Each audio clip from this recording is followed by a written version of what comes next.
तो साठोत्तरी हिंदी कविता जो है वो 1960 के बाद की कविता है। 1960 के बाद की कविता है, यानी कि स्वतंत्रता के बाद 1960 के बाद जो कविताएं लिखी गई वो कविताएं साठोत्तरी कविता के अंतर्गत आती हैं। और साठोत्तरी कविता के अन्य नाम हमें देखने को मिलते हैं, वो है समकालीन कविता, समकालीन कविता, युयुत्सावादी,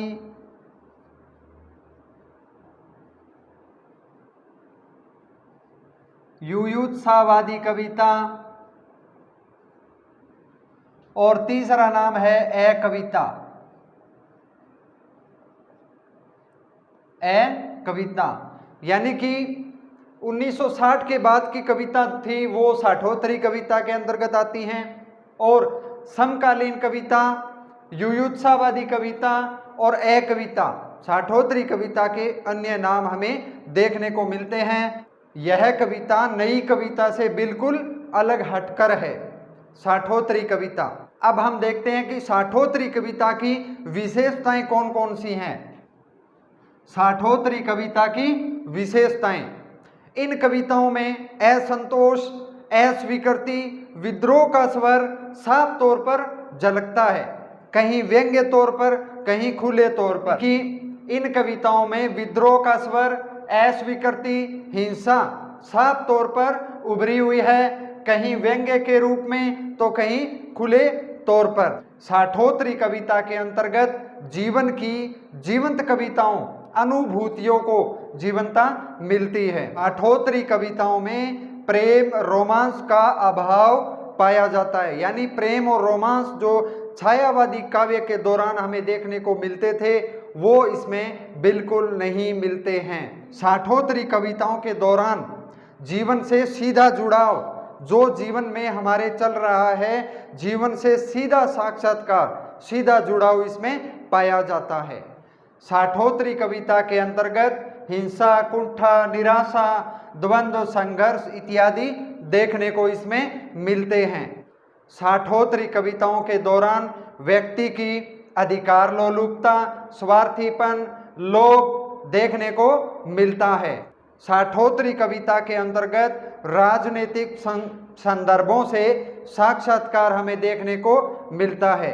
तो प्रमुख कवियों, साठोत्तरी कविता के अंतर्गत प्रमुख कवि हैं विश्वनाथ तिवारी, मुक्तिबोध, आलोक धनवा और विष्णु खर्रे। ये प्रमुख कवियों के दौरान आते हैं। इसमें व्यंग्य हुआ है भ्रष्टाचार पर, व्यंग्य के माध्यम से कि मंत्री खिलखिलाता हुआ, कर बढ़ाता हुआ, भत्ते बनाता हुआ फिर आ रहा है मतदान पेटी के पास। इस पर करारा व्यंग्य हुआ है। भ्रष्टाचार पर व्यंग्य हुआ है।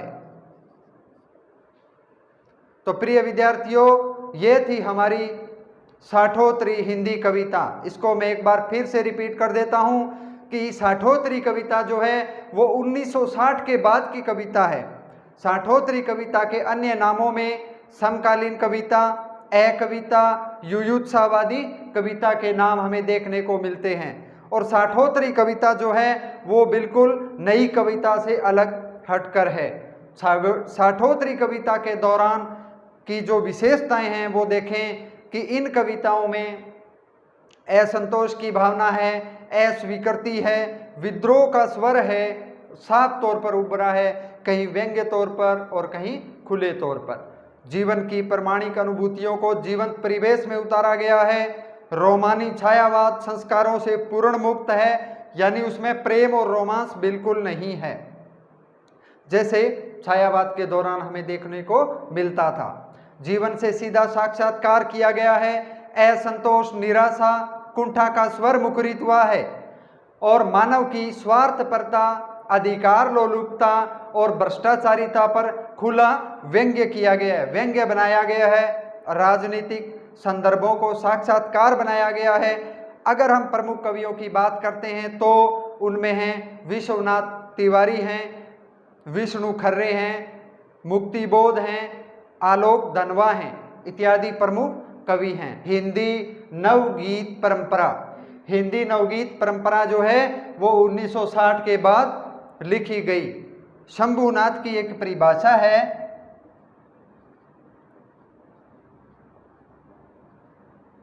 शंभुनाथ की परिभाषा है हिंदी नवगीत परंपरा को लेकर कि नवीन पद्धतियों और विचारों की नवीन भाव सारणियों को अभिव्यक्त करने वाले गीत जिस युग में गाए जाएंगे वो हिंदी नवगीत परंपरा के अंदर माने जाएंगे। शंभुनाथ सिंह ने परिभाषा दी है कि नवीन पद्धतियों और नवीन भाव सारणियों संवेदनाओं के माध्यम से जिस युग में गीत लिखे जाएंगे वो हिंदी नवगीत परंपरा कहलाएगी या माने जाएंगे। तो ये परिभाषा थी शंभुनाथ सिंह तिवारी की। हिंदी नवगीत परंपरा के दौरान राजेंद्र प्रसाद सिंह ने हिंदी नवगीत परंपरा के 5 तत्व स्वीकार किए और वो 5 तत्व कौन कौन से हैं? नंबर 1 पर है जीवन दर्शन,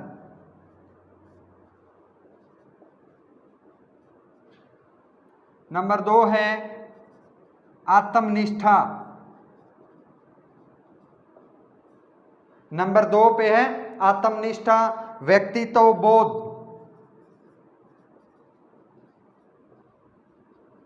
व्यक्तित्व बोध, प्रतितत्व और परिसंचय।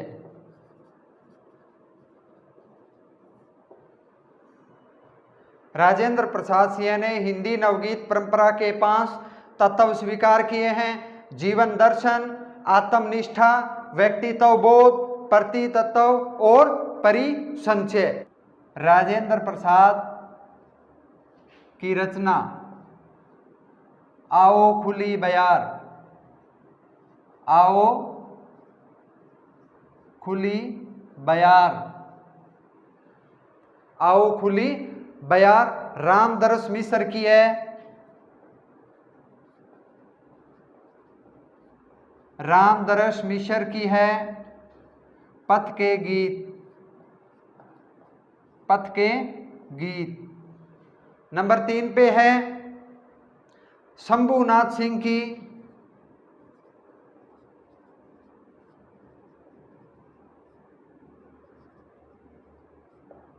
शंभुनाथ सिंह की रचना है नवगीत दशक, नवगीत दशक। यानी कि नवगीत परंपरा के अंतर्गत हमने 3 कवियों की रचनाएं देखी। राजेंद्र प्रसाद सिंह की है आओ खुली बयार, रामदरस मिश्र की है पथ के गीत, शंभुनाथ सिंह की है नवगीत दशक। सबसे पहली जो प्रवृत्ति या विशेषता है वो है वर्तमान विसंगतियों का चित्रण। वर्तमान विसंगतियों का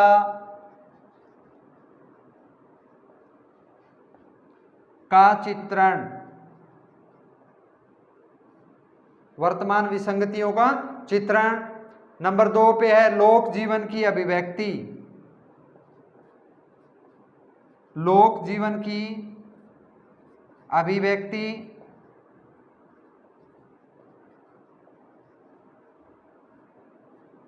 लोक जीवन की अभिव्यक्ति। परिष्कृत सौंदर्यबोध, परिष्कृत सौंदर्यबोध। लोक धुनों का प्रयोग, लोक धुनों का प्रयोग। जनभाषा का प्रयोग,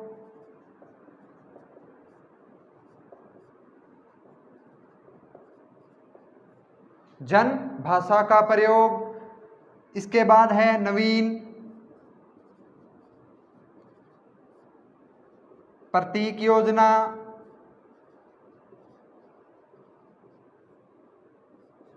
नवीन बिंब योजना और नवीन उपमान योजना, नवीन उपमान योजना। तो हिंदी नवगीत परंपरा के दौरान विशेषताएं देखें कि वर्तमान विसंगतियों का चित्रण इस दौरान हुआ है। हिंदी नवगीत परंपरा में लोक जीवन की अभिव्यक्ति हुई है। हिंदी नवगीत परंपरा में परिष्कृत सौंदर्य बोध हुआ है। लोक धुनों का प्रयोग किया गया है, जन भाषा का उसमें प्रयोग किया गया है। नवीन प्रतीक योजना उसमें ली गई है, नवीन बिंब योजना है और नवीन उपमान योजना है। विद्यार्थियों, आज का हमारा टॉपिक है दीर्घ कविता। हिंदी में आकार और प्रकार और विषय वस्तु की दृष्टि से कविताओं के अनेक भेद माने गए हैं। यानी कि जो दीर्घ कविता है उसका अगर एक शब्द लिया जाए तो है लंबी कविता। लंबी कविता आकार की दृष्टि से, प्रकार की दृष्टि से और विषय वस्तु की दृष्टि से। यानी कि आधुनिक हिंदी साहित्य में आकार, प्रकार, विषय वस्तु की दृष्टि से जो कविताएं लिखी गई हैं वो कविताएं दीर्घ कविताओं के अंतर्गत आती हैं। और दीर्घ कविताओं का प्रचलन जो है वो स्वतंत्रता के बाद हुआ था। स्वतंत्रता के बाद प्रचलन में आई लगभग 1960-65 के बाद। यानी कि दीर्घ कविताएं जो है वो स्वतंत्रता के बाद प्रचलन में आई, लगभग 1960-65 के बाद के दौरान आई। एक महान विद्वान है डॉक्टर नरेंद्र मोहन के अनुसार, यानी उन्होंने क्या परिभाषा दी है दीर्घ कविता की वो देख लेते हैं। डॉक्टर नरेंद्र मोहन के अनुसार लंबी कविता तनाव की विविध धर्मिता का नाम है। तनाव की विविध धर्मिता का नाम है जो महज वैचारिक से सद नहीं सकती, न उसमें कोरे संवाद होते हैं, न उसमें केवल उत्तेजना मात्र होती है। दीर्घ कविता के बारे में डॉक्टर नरेंद्र मोहन क्या कहते हैं कि लंबी कविता जो है वो तनाव की विविध धर्मिता का नाम है जो महज केवल विचार करने से सद नहीं सकती, न उसमें कोरे संवेग हैं और न उसमें मात्र उत्तेजना होती है। तो लंबी कविता तनाव की विविध धर्मिता का नाम है जो महज वैचारिकता से सद नहीं सकती, न उसमें कोरे संवेग हैं और न मात्र उसमें उत्तेजना है। दीर्घ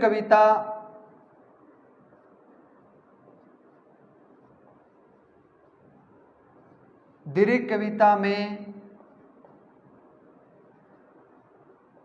इतिवृत्त की अपेक्षा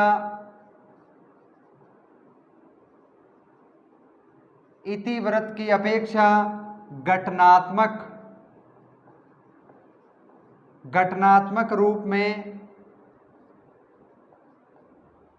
होती है। यानी जो दीर्घ कविता है, दीर्घ कविता में इतिवृत्त की अपेक्षा घटनात्मक रूप में होती है। इसमें कथानक नहीं होता,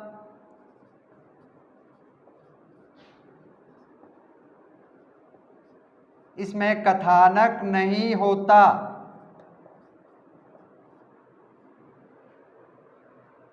व्यक्ति की वैचारिक संवेदना का अनुभूति में संयोजन होता है। व्यक्ति की वैचारिकता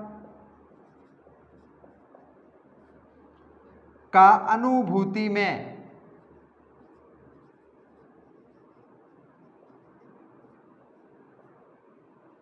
व्यक्ति की वैचारिकता का अनुभूति में संवेदना का संयोजन होता है।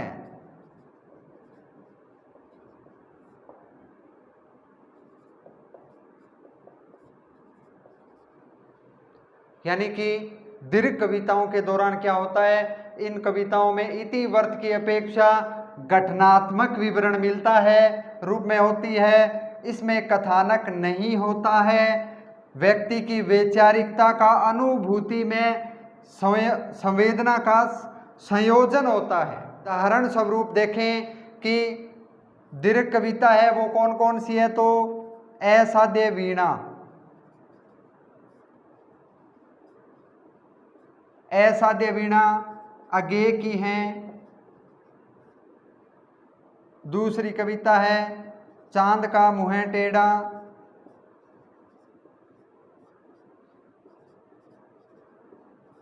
मुक्तिबोध,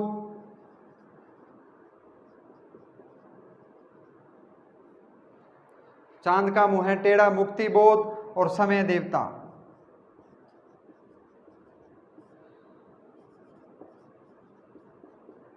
जो कि नरेश मेहता की हैं, नरेश मेहता।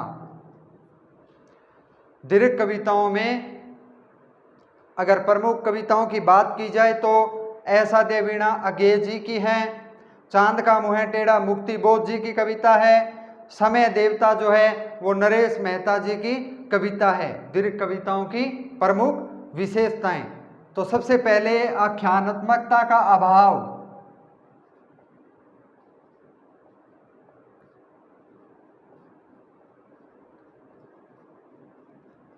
आख्यानात्मकता का अभाव। दूसरी है आकारगत दीर्घता, आकारगत दीर्घता, जैसे खंड काव्य और महाकाव्य की तरह। नाटकीयता का समावेश, अन्विति एवं कसावट, अन्विति एवं कसावट, अन्विति एवं कसावट, विसंगतियों का चित्रण,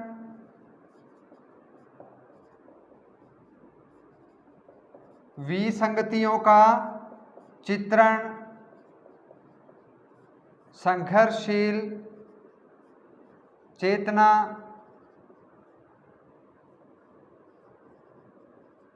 बिंब, प्रतीक, उपमान, उपमानों का प्रयोग। सर्वप्रमुख विशेषता है वो गद्यात्मकता, वो है जो गद्यात्मकता। तो दीर्घ कविता की प्रमुख विशेषताओं के दौरान आख्यानात्मकता का अभाव है, आकारगत दीर्घता है खंड काव्य और महाकाव्य की तरह, नाटकीयता का समावेश उसमें होता है, अन्विति एवं कसावट है, विसंगतियों का चित्रण किया जाता है, संघर्षशील चेतना है, बिंब, प्रतीक, उपमानों का प्रयोग किया गया है और दीर्घ कविताओं के दौरान गद्यात्मकता का रूप हमें देखने को मिलता है। दीर्घ कविता जो है वो आकार, प्रकार, विषय वस्तु की दृष्टि से कविताओं के अनेक भेद हैं और दीर्घ कविता का जो प्रचलन है वो स्वतंत्रता के बाद 1965 या 60 के करीब उनका जो काल था। नरेंद्र मोहन जी क्या कहते हैं कि लंबी कविता जो है तनाव की विविध धर्मिता का नाम है, जो केवल महज विचार और विचारिकता से, संवेदना से सद नहीं सकती, न उसमें केवल मात्र संवेग होते हैं, न मात्र उसमें उत्तेजना होती है। दीर्घ कविता जो है वो इतिवृत्त की अपेक्षा घटनात्मक रूप से उसमें विवरण मिलता है। इसमें कथानक बिल्कुल नहीं होता, कथानक नहीं होता है इसमें, और व्यक्ति की वैचारिक संवेदना का अनुभूति में संयोजन होता है। कविताओं की अगर बात की जाए तो अज्ञेय जी की हैं असाध्य वीणा और मुक्तिबोध जी की है चांद का मुंह टेढ़ा और नरेश मेहता की हैं समय देवता। दीर्घ कविताओं की विशेषताओं में आख्यानात्मकता का अभाव है, आकारगत दीर्घता है, नाटकीयता का समावेश, अन्विति कसावट, विसंगतियों का चित्रण हुआ है, संघर्षशील चेतना का विकास हुआ है, बिंब प्रतीक उपमानों का प्रयोग किया गया है और गद्यात्मकता का रूप समावेश इसमें किया गया है। तो प्रिय विद्यार्थियों, आज का हमारा टॉपिक आधुनिक हिंदी कविता के दौरान हमने पढ़ा साठोत्तरी कविता, हिंदी नवगीत परंपरा और दीर्घ कविता। ये टॉपिक कंप्लीट होता है। धन्यवाद।